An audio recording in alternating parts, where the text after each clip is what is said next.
Një tjetër natë magjike vere në amfiteatrin e Durrësit, por këtë herë me muzikë klasike. Në këtë ditë të fundit të qershorit, Orkestra e Harqeve Durrës sodhi për adhuruesit e muzikës klasike, një koncert me pjesë nga kompozitorë të njohur shqiptar dhe të huaj. Mes pjesëve mjaft të njohura të klasikëve të famshëm, si Çajkovski, Elgar e të tjerë, spektatorët patën mundësi të shohin premierë veprën Vals Fantazi të kompozitorit durrësak Hylli Ramzoti, që rrëmbeu duart trokitjet e publikut.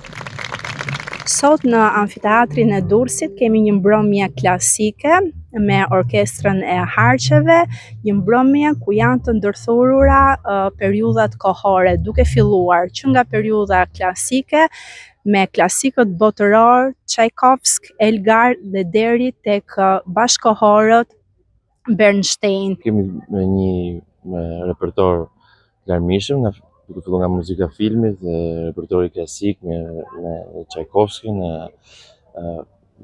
pjesë shqiptare, kemi nga gjitha llojet, kemi kompozitorin durrësak Hylli Ramzoti, janë shumë pjesë orkestruara nga i nderuari Moni Kuriçi.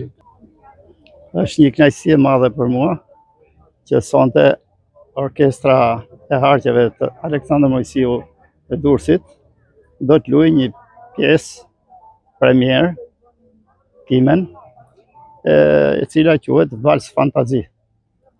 Kjo vjen mbas shumë veprave të tjera që unë kam shkruajtur për këtë formacion.